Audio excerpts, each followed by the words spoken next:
അസ്സലാമു അലൈക്കും വറഹ്മത്തുള്ളാഹി. അതിസമ്പന്നനായിരുന്നിട്ടും മരണപ്പെട്ടപ്പോൾ കഫൻ പൊതിയാൻ ഒരു തുണി പോലുമില്ലാത്ത നിലയിൽ ദരിദ്രനായി മാറിയ ഒരു സഹാബിയുടെ ചരിത്രമാണ് മുസ്അബ് ബിൻ ഉമൈർ റളിയല്ലാഹു അൻഹുവിൻ്റേത്. അലി റളിയല്ലാഹുവിന് പറയുന്നുണ്ട്, ഒരു ദിവസം റസൂലുള്ളാഹി സ്വല്ലല്ലാഹു അലൈഹി വസല്ലമയോടൊപ്പം ഞങ്ങളൊക്കെ ഇരിക്കുകയായിരുന്നു. ആ സമയത്ത് മുസ്അബ് ബിൻ ഉമൈർ റളിയല്ലാഹു അൻഹു അവിടേക്ക് കയറി വന്നു. അദ്ദേഹത്തിൻ്റെ ശരീരത്തിൽ ആകെ ഒരു വസ്ത്രം മാത്രമാണ് ഉണ്ടായിരുന്നത്. അതാണെങ്കിൽ കീറിയിട്ട് തുന്നിവെച്ച തുണിയുമായിരുന്നു. മഹാനായ റസൂലുള്ളാഹി സ്വല്ലല്ലാഹു അലൈഹി വസല്ലം മുസ്അബ് റളിയല്ലാഹു അൻഹുവിൻ്റെ ഈ അവസ്ഥ കണ്ടപ്പോൾ റസൂൽ സല്ലല്ലാഹു അലൈഹി വസല്ലം തങ്ങളുടെ കണ്ണ് നിറഞ്ഞൊഴുകാൻ തുടങ്ങി. കാരണം ഒരു കാലഘട്ടത്തിൽ മുസ്അബ് റളിയല്ലാഹു അൻഹു അനുഭവിച്ചിരുന്ന ജീവിതത്തിൻ്റെ സൗഭാഗ്യങ്ങൾ അത്രത്തോളം വലുതായിരുന്നു. ഇന്ന് അദ്ദേഹം എത്തി നിൽക്കുന്ന ആ സാമ്പത്തിക സ്ഥിതി അത്രമേൽ വ്യത്യാസമുള്ളതുമാണ്. റസൂലുള്ളാഹി സ്വല്ലല്ലാഹു അലൈഹി വസല്ലം തങ്ങളുടെ കണ്ണ് നിറഞ്ഞൊഴുകി. നബി സല്ലല്ലാഹു അലൈഹി വസല്ലം പിൽക്കാലത്ത് ഇസ്ലാമിക സമൂഹത്തിന് വരാനിരിക്കുന്ന സാമ്പത്തികമായ അഭിവൃദ്ധിയെ സംബന്ധിച്ച് ആ സമയത്ത് ഓർമ്മപ്പെടുത്തുകയും ചെയ്തു. ഒരു കാലം നിങ്ങൾക്ക് വരും, അന്ന് നിങ്ങൾ രാവിലെ ഒരു വസ്ത്രമായിരിക്കും ധരിച്ചിരിക്കുന്നത്, വൈകുന്നേരം ആകുമ്പോൾ അത് മാറ്റി വേറൊരു വസ്ത്രം ധരിക്കും. ആ നിലയിൽ നിങ്ങൾക്ക് വിഭവങ്ങൾ വർദ്ധിക്കും.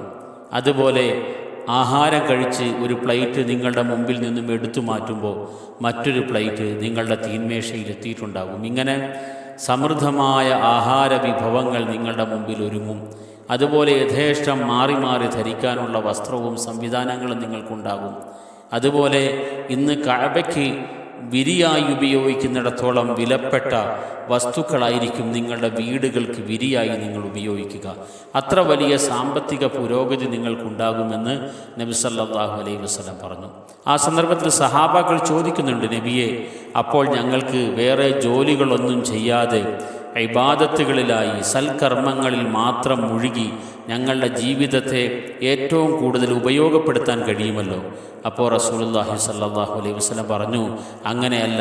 ഇന്ന് നിങ്ങൾ അനുഭവിക്കുന്ന അവസ്ഥകൾ എന്താണോ അത് തന്നെയാണ് നിങ്ങൾക്ക് വരാനിരിക്കുന്ന വലിയ സൗഭാഗ്യങ്ങളുടെ ജീവിതത്തേക്കാൾ നിങ്ങൾക്ക് നല്ലത്. നിങ്ങളുടെ പരലോകത്തിന് നല്ലത് അതാണ് എന്ന് മഹാനായ റസൂലുള്ളാഹി സ്വല്ലല്ലാഹു അലൈഹി വസല്ലം തങ്ങൾ ഓർമ്മപ്പെടുത്തുകയും ചെയ്തു. മഹാനായ മുസ്അബ് റളിയല്ലാഹു അൻഹു വലിയ സമ്പന്ന കുടുംബത്തിൽ വളർന്ന ഒരു വ്യക്തിയാണ്. ആദ്യ കാലഘട്ടത്തിൽ തന്നെ അദ്ദേഹം ഇസ്ലാം സ്വീകരിച്ചു. റസൂലുള്ളാഹി സ്വല്ലല്ലാഹു അലൈഹി വസല്ലം ദാറുൽ അർഖമിൽ വളരെ രഹസ്യമായി കഴിഞ്ഞിരുന്ന സന്ദർഭത്തിൽ തന്നെ ഇസ്ലാം സ്വീകരിക്കാൻ ഭാഗ്യം കിട്ടിയ വ്യക്തിയാണ് മുസ്അബ് റളിയല്ലാഹു അൻഹു. അദ്ദേഹം ഇസ്ലാം സ്വീകരിച്ചത് ആരെയും അറിയിക്കാതെ രഹസ്യമായി തന്നെ സൂക്ഷിച്ചിരിക്കുകയായിരുന്നു. എന്നാലും നബി സല്ലല്ലാഹു അലൈഹി വസല്ലം തങ്ങളുടെ അടുക്കൽ ദിനേന വന്നു പോകുമായിരുന്നു. ഒരു ദിവസം ഉസ്മാൻ ഇബ്നു തൽഹ മുസ്അബ് റളിയല്ലാഹു അൻഹു റസൂൽ സല്ലല്ലാഹു അലൈഹി വസല്ലം തങ്ങളുടെ അടുക്കൽ വന്നു പോകുന്നത് കാണുകയുണ്ടായി. ആ സമയത്ത് അദ്ദേഹം മുസ്അബ് റളിയല്ലാഹുവിൻ്റെ കുടുംബക്കാരെ വിവരമറിയിച്ചു. അങ്ങനെ കുടുംബക്കാർ അദ്ദേഹത്തെ വീട്ട് തടങ്കലിലാക്കി. വളരെ രഹസ്യമായിട്ട് മുസ്അബ് റളിയല്ലാഹു അൻഹു മക്കയിൽ നിന്നും അബസീനയിലേക്ക് അഥവാ എത്യോപ്യയിലേക്ക് യാത്ര ചെയ്ത ഹിജ്റ ചെയ്ത സഹാബാക്കളോടൊപ്പം ചേർന്ന് എത്യോപ്യയിലേക്ക് യാത്രയായി. ശേഷം മദീനയിലേക്ക് തന്നെ മുസ്അബ് റളിയല്ലാഹു അൻഹു മടങ്ങിയെത്തി. അഖബത്തുൽ ഊല അഥവാ മദീനയിലേക്കുള്ള യാത്രയ്ക്ക് വേണ്ടി നബി സല്ലല്ലാഹു അലൈഹി വസല്ലം മദീനക്കാരായ അൻസാറുകളും മുഹാജിറുകളും അടങ്ങുന്ന സംഘത്തോട് ചില കരാറുകൾ ചെയ്തിരുന്നു. ആ കരാർ ചെയ്ത ശേഷമുള്ള കാലഘട്ടത്തിൽ നബി സല്ലല്ലാഹു അലൈഹി വസല്ലം മദീനയിൽ ചെല്ലാനും അവിടെ ഇസ്ലാമിൻ്റെ പ്രബോധനം നടത്താനുമെല്ലാം വലിയ ഉത്തരവാദിത്വം ഏൽപ്പിച്ചു വിട്ടത് ഈ നാം സംസാരിച്ചു കൊണ്ടിരിക്കുന്ന മുസ്അബ് ബിൻ ഉമൈർ റളിയല്ലാഹു അൻഹുവിനെയാണ്. മുസ്അബ് റളിയല്ലാഹു അൻഹു വലിയ ബുദ്ധിമാനായിരുന്നു, നല്ല കാര്യശേഷിയുള്ള വ്യക്തിയായിരുന്നു. അതുപോലെ വാചാലമായി സംസാരിക്കാൻ കഴിവുള്ള ആളായിരുന്നു. റസൂലുള്ളാഹി സ്വല്ലല്ലാഹു അലൈഹി വസല്ലം തങ്ങളുടെ സഹാബാക്കളിൽ പ്രധാനികളായ പലരുമുണ്ടായിരുന്നു. പക്ഷേ നബി സല്ലല്ലാഹു അലൈഹി വസല്ലം ഈ ഒരു വലിയ ഉത്തരവാദിത്വത്തിന് വേണ്ടി ഏറ്റെടുത്തത് മുസ്അബ് റളിയല്ലാഹു അൻഹുവിനെയാണ്. മുസ്അബ് റളിയല്ലാഹു അൻഹു മദീനയിലെത്തി. അവിടെ ജനങ്ങൾക്ക് കിട്ടുന്ന അവസരങ്ങളിലെല്ലാം വിശുദ്ധ ദീനിനെ സംബന്ധിച്ച് ദഅവത്ത് ചെയ്തുകൊണ്ടേയിരുന്നു. അങ്ങനെ ഒരു സ്ഥലത്ത് വെച്ച് മുസ്അബ് റളിയല്ലാഹു അൻഹു ദീനിൻ്റെ കാര്യങ്ങൾ ജനങ്ങളോട് പറഞ്ഞു കൊടുത്തുകൊണ്ടിരിക്കുമ്പോഴാണ് ഉസൈദ് ബിൻ ഹുദൈർ എന്ന മദീനയിലെ പ്രധാനപ്പെട്ട ഒരു വ്യക്തി ആ സദസ്സിലേക്ക് കയറി വരുന്നത്. മുസ്അബ് റളിയല്ലാഹുവിൻ്റെ അടുക്കലേക്ക് അദ്ദേഹം വരുന്നത് അദ്ദേഹത്തിൻ്റെ ആയുധം ഊരി കയ്യിൽ പിടിച്ചുകൊണ്ടാണ്. അദ്ദേഹം മുസ്അബ് റളിയല്ലാഹുവിനോട് പറഞ്ഞു, നിങ്ങൾ ഈ നാട്ടിൽ പ്രശ്നങ്ങൾ ഉണ്ടാക്കാൻ വന്നവരാണ്, നിങ്ങൾ ഈ കാര്യങ്ങൾ ഇവിടെ അവസാനിപ്പിക്കണം, ഈ നാട്ടിൽ പ്രശ്നങ്ങൾ ഉണ്ടാക്കാൻ പാടില്ല. അപ്പോൾ മുസ്അബ് റളിയല്ലാഹു അൻഹു വളരെ ശാന്തമായി ഉസൈദ് ബിൻ ഹുദൈറിനോട് പറഞ്ഞു, നിങ്ങൾ പറയുന്ന കാര്യങ്ങളെല്ലാം ഞാൻ കേട്ടു, ഇനി നിങ്ങളൊരല്പസമയം ശാന്തമായി ഇരിക്കുമോ? എന്നിട്ട് ഞാൻ പറയുന്ന കാര്യങ്ങൾ കേൾക്കുമോ? അങ്ങനെ കേൾക്കുന്ന കാര്യം നിങ്ങൾക്ക് തൃപ്തികരമായി തോന്നുന്നെങ്കിൽ അത് നിങ്ങൾക്ക് സ്വീകരിക്കാം. നിങ്ങൾക്ക് അത് തൃപ്തികരമായി തോന്നുന്നില്ല എങ്കിൽ ഈ കാര്യത്തിന് നമുക്ക് പരിഹാരമുണ്ടാക്കുകയും ചെയ്യാം. ഉസൈദ് ബിൻ ഹുദൈർ ശാന്തമായി അവിടെ ഇരുന്നു. മുസ്അബ് റളിയല്ലാഹു അൻഹുവിൻ്റെ സംസാരം കേൾക്കാൻ തുടങ്ങി. മുസ്അബ് റളിയല്ലാഹു അൻഹു വിശുദ്ധ ദീനിനെ സംബന്ധിച്ച് വളരെ സുന്ദരമായി വിശദീകരിച്ചു കൊടുത്തു. ഇത് കേട്ട ഉസൈദ് ബിൻ ഹുദൈർ അവിടെ വെച്ച് വിശുദ്ധ ദീനുൽ ഇസ്ലാം സ്വീകരിക്കുകയും ചെയ്തു. ശേഷം Saad bin Muadh, Saad bin Ubada തുടങ്ങി മദീനയിലെ പ്രബലരായ പ്രമുഖരായ വ്യക്തികൾ മുസ്അബ് റളിയല്ലാഹു അൻഹുവിൻ്റെ അടുക്കലേക്ക് വരികയും അവരുമായി മുസ്അബ് റളിയല്ലാഹു അൻഹു സംസാരിക്കുകയും ചെയ്തു. അങ്ങനെ ഇവരെല്ലാവരും പ്രധാനികളായ മദീനക്കാരെല്ലാം വിശുദ്ധ ദീനുൽ ഇസ്ലാം സ്വീകരിക്കുകയും അത് കാരണമായി മദീനയിലാകെ വിശ്വാസി സമൂഹത്തിൻ്റെ എണ്ണം വളരെയേറെ വർദ്ധിക്കുകയും ചെയ്തു. ഇപ്പോൾ ഇത്തരത്തിൽ വളരെ നയത്തോടുകൂടി വളരെ ഹൃദ്യമായ നിലയിൽ ജനങ്ങളുമായി പെരുമാറാനും ഇടപെടാനും അങ്ങനെ അവരിലേക്ക് ദീനിൻ്റെ സന്ദേശം സുന്ദരമായ നിലയിൽ അവതരിപ്പിച്ചു കൊടുക്കാനുമെല്ലാമുള്ള ഒരു കഴിവ് മുസ്അബ് ബിൻ ഉമൈർ റളിയല്ലാഹു അൻഹുവിനുണ്ടായിരുന്നു.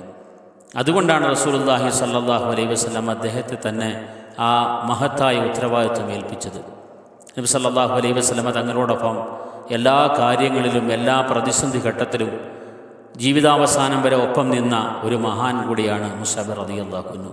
ബദർ യുദ്ധത്തിൽ ഇസ്ലാമിക സമൂഹത്തിൻ്റെ സൈന്യത്തിൻ്റെ പതാകവാഹകരിൽ ഒരാൾ മുസ്അബ് റളിയല്ലാഹു അൻഹു ആയിരുന്നു. ഉഹദ് യുദ്ധത്തിലും മുസ്അബ് റളിയല്ലാഹു തആല അൻഹു തന്നെയായിരുന്നു മുസ്ലിം സൈന്യത്തിൻ്റെ പതാകവാഹകൻ. നബി സല്ലല്ലാഹു അലൈഹി വസല്ലം തങ്ങൾ വധിക്കപ്പെട്ടു എന്ന ഒരു കിംവദന്തി പരക്കുകയും അത് കേട്ട് സഹാബാക്കൾ പല ഭാഗത്തേക്ക് ചിതറി ഓടുകയും ചെയ്തപ്പോൾ മഹാനായ മുസ്അബ് റളിയല്ലാഹു തആല അൻഹു അദ്ദേഹത്തെ ഏൽപ്പിച്ച ഉത്തരവാദിത്വത്തിൽ നിന്നും അല്പം പോലും പിറകോട്ട് പോയില്ല. അദ്ദേഹം ആ പതാക ഉയർത്തിപ്പിടിച്ചു. വമാ മുഹമ്മദുൻ ഇല്ലാ റസൂൽ ഖദ് ഖലത് മിൻ ഖബ്ലിഹി റുസുൽ. മുഹമ്മദ് സല്ലല്ലാഹു അലൈഹി വസല്ലം ഒരു പ്രവാചകനാണ്.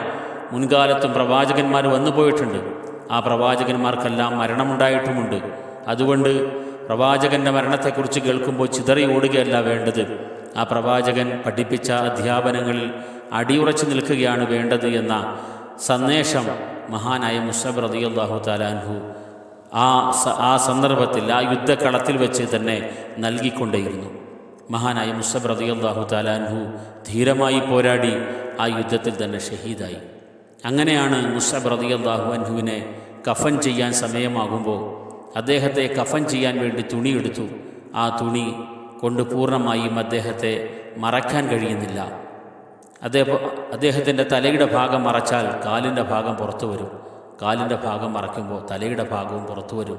ഈ നിലയിൽ പൂർണ്ണമായി കഫൻ തുണിക്കൊരു വസ്ത്രം പോലും ഇല്ലാത്ത അവസ്ഥയിൽ അതിസമ്പന്നനായ ഒരു വ്യക്തി മാറിയ, ഇസ്ലാമിന് വേണ്ടി എല്ലാം ത്യജിക്കാൻ തയ്യാറായ, സമ്പത്തിൻ്റെ വലിയ കൂമ്പാരങ്ങളുണ്ടായിരുന്നിട്ടും അതിനെയെല്ലാം ഒഴിവാക്കി വിശുദ്ധ ദീനിൻ്റെ സന്ദേശത്തിനൊപ്പം ചേരുകയും റസൂലുള്ളാഹി സ്വല്ലല്ലാഹു അലൈഹി വസല്ലം തങ്ങൾക്കൊപ്പം നിൽക്കുകയും അതിൻ്റെ പേരിൽ വലിയ ദാരിദ്ര്യം അനുഭവിക്കേണ്ടി വരികയും ചെയ്ത ഒരു സഹാബിയാണ് മുസ്അബ് ബിൻ ഉമൈർ റളിയല്ലാഹു അൻഹു. ഖബ്ബാബ് ബിൻ അറത്ത് റളിയല്ലാഹു അൻഹു പറയുന്നുണ്ട്, ഞങ്ങൾ മഹാനായ റസൂലുള്ളാഹി സ്വല്ലല്ലാഹു അലൈഹി വസല്ലമയോടൊപ്പം ഹിജ്റ ചെയ്തു.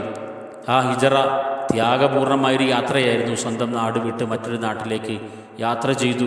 അവിടെ ചെന്ന് അവിടുത്തെ സാഹചര്യത്തോടുകൂടി പൊരുത്തപ്പെട്ട് ജീവിക്കേണ്ടി വരിക, അങ്ങനെ ദീനിനെ സംരക്ഷിക്കാൻ വേണ്ടി ത്യാഗപൂർണമായൊരു യാത്ര ചെയ്തു. ആ ത്യാഗത്തിൻ്റെ ഫലം എല്ലാം അനുഭവിക്കാനുള്ള അവസരം അല്ലാഹു തആല ചിലർക്കൊക്കെ നൽകിയിട്ടുണ്ട്. പക്ഷേ ആ ത്യാഗം മാത്രം അനുഭവിച്ച് അതിൻ്റെ ഗുണഫലങ്ങളൊന്നും ഈ ലോകത്ത് വെച്ച് അനുഭവിക്കാൻ കഴിയാതെ കടന്നുപോയ ചില മഹാന്മാരുമുണ്ട്. അതിലൊരാളായിരുന്നു മുസ്അബ് ബിൻ ഉമൈർ റളിയല്ലാഹു അൻഹു എന്ന് മഹാനായ ഹബ്ബാബ് ബിൻ അറത്ത് റളിയല്ലാഹു അൻഹു പിൽക്കാലത്ത് ഓർമ്മിക്കുന്നുണ്ട്. ഇത്തരത്തിൽ വലിയ സമ്പന്നനായി ജനിച്ച് സമ്പന്ന കുടുംബത്തിൽ വളർന്ന് വിശുദ്ധ ദീനിൻ്റെ ശരിയായ സന്ദേശം കിട്ടിയപ്പോൾ അതിനെ സ്വീകരിക്കുകയും അതിൻ്റെ പേരിൽ ദാരിദ്ര്യം, താങ്ങാനാവാത്ത ദാരിദ്ര്യത്തിലേക്ക് എത്തുകയും അപ്പോഴും ക്ഷമിച്ച് അടിയുറച്ചു നിൽക്കുകയും ചെയ്ത ഒരു വലിയ ചരിത്രമാണ് ആദ്യകാല മുസ്ലിമീങ്ങളിൽ ഒരാളായ മുസ്അബ് ഇബ്നു ഉമൈർ റളിയല്ലാഹു അൻഹുവിൻ്റെ ചരിത്രം.